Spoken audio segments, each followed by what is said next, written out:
I welcome you all with my love and respects. Alright, let us enter into today's subject.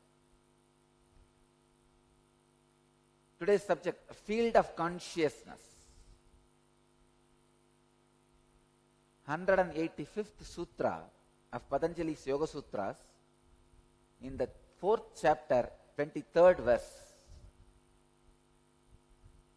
Drashtur drushya uparaktam chittam sarvartam. Please understand. I'll read the sutra once more. Drashtur drushya uparaktam chittam sarvartam. Swami Vivekananda translates the sutra as, colored by the seer and the seen, the mind is able to understand everything.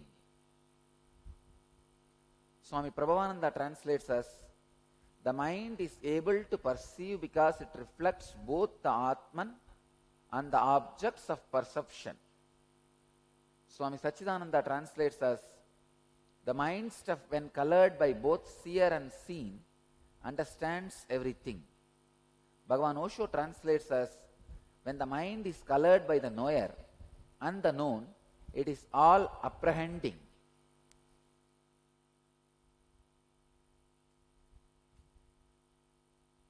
Now let us enter into the sacred secrets revealed in this sutra. Drashtur drushya uparaktam chittam sarvartam. It's a very beautiful sutra.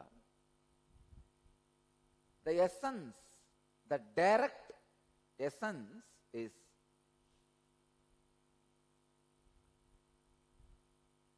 mind is a bridge between your identity and the whole. Please understand. Mind is a bridge between your identity and the whole. Means,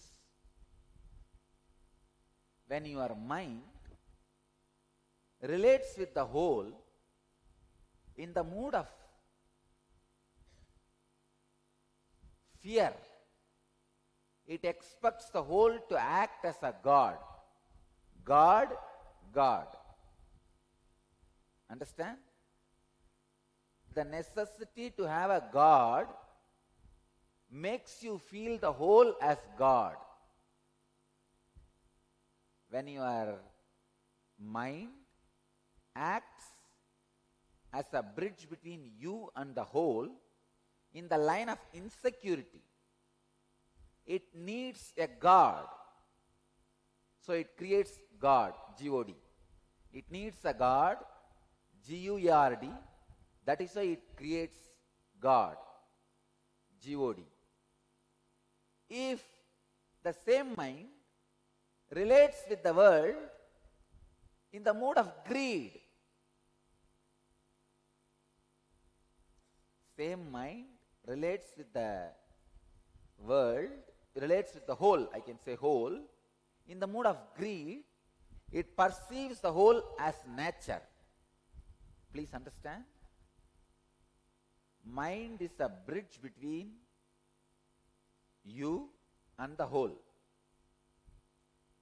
When the bridge acts with the mood of insecurity, it perceives the whole as God. When it acts with the mood of greed, enjoyment with the whole, it perceives the whole as nature.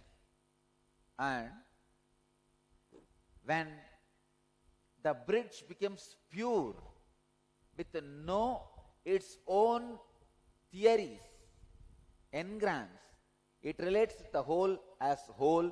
That is what I call consciousness, Brahman, enlightenment. Please understand. The mind can be a bridge between you and three things. One, God, another on nature, and the whole. When the mind sits with the whole, In the God, I can say usually for Ganges there will be many gods. Fear God, it reaches God. Greed God, it reaches nature. And when the bridge sits on the pure God, it reaches the whole. Mind perceives things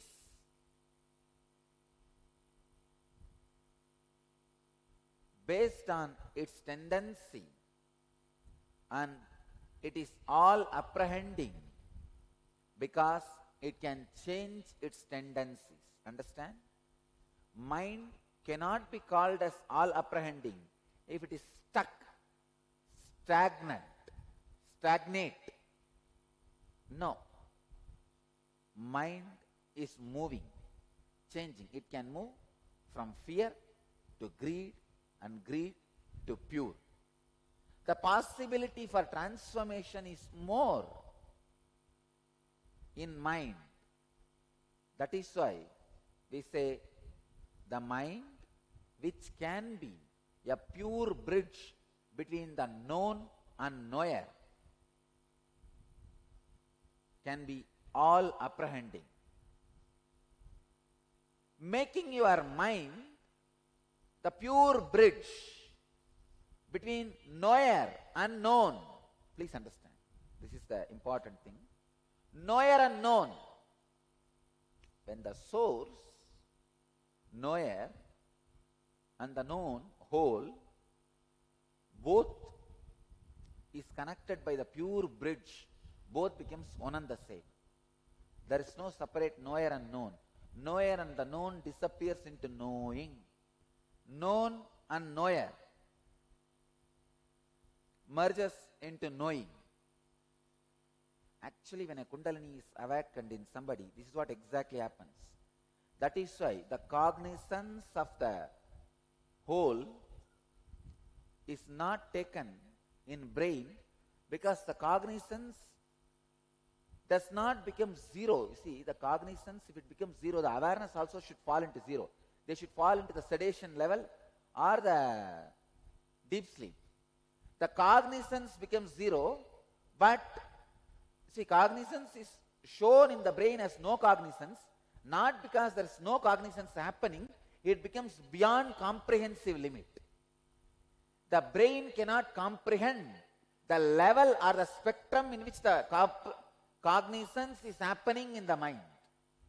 That is why the awareness is high, but no information processing. The knower and the known merges into knowing. So the essence you need to learn from this sutra is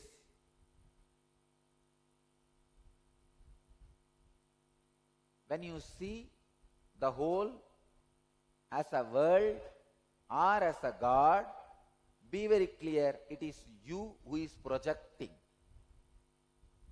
When you are in the mood to have a God, you create God.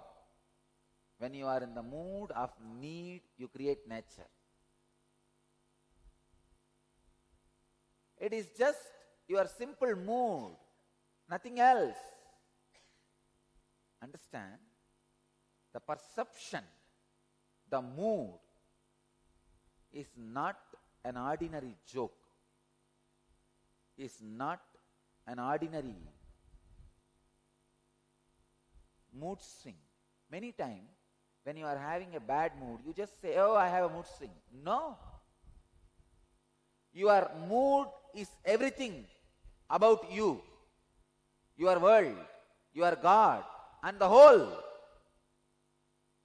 Please understand, your mood is basis of everything. So don't take your mood very lightly. Your mood cannot be taken that lightly. Your mood is too much. It means too much to your life. That is why I am saying,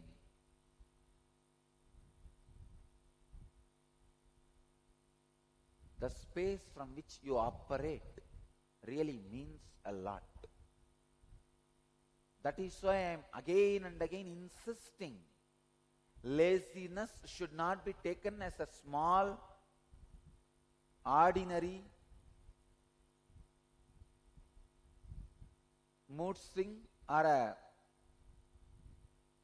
simple quality. No. It's a crime. It's a crime. Crime you are committing against yourself. Brahmahadya dosha.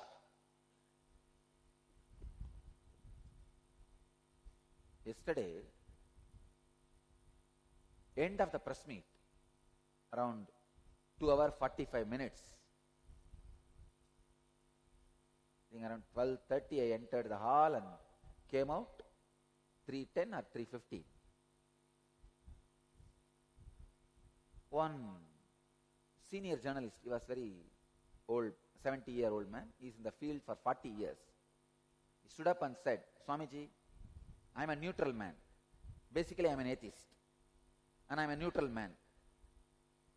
But I can tell you, apart from everything, our ideological difference, we believe in God or don't believe, that and all is different. I can tell you one thing. The press meets I ever attended, yours is the longest and most balanced.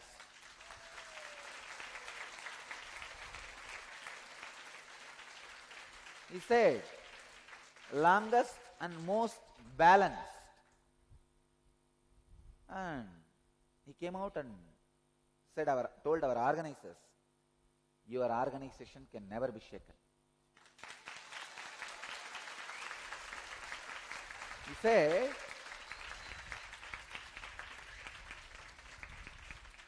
what 225 plus media persons are not only able to, they are not able to shake him, they are not even able to derail him from his thought.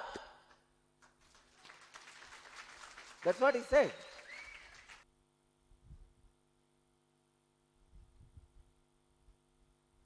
The senior journalist, he said, nobody can maintain that completely centered, integrated for around 2.5 hours. You need to know, in me, the knower and the known has merged into knowing. I am just a happening, so there is no question of tiredness. See, if there is a happening, is separate from the person to whom it is happening, the person who is experiencing happening can become tired. The knower can become tired if the known is different from the knower. In me, there is no three. I am just a simple knowing. And another one thing, if somebody is having vengeance, he cannot maintain energy more than half an hour. You can see in your life, if you are having anger, vengeance, if you shout, by half an hour you will be tired, your brain will be dead, you will say, no, it's okay, let me lie down. You lie down, you can't shout, you can't fight, you will just give up. I don't have vengeance. I am a cool, arrogant guy. I don't have vengeance. I am a very cool guy, but very strong.